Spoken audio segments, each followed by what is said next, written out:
अलंगिन आनंदे पूजन भावे ओवाळिन म्हणे नावा त्वमेव माता पिता त्वमेव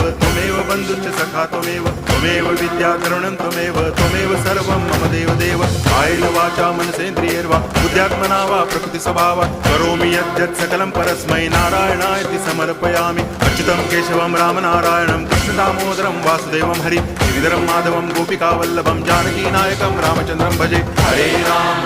राम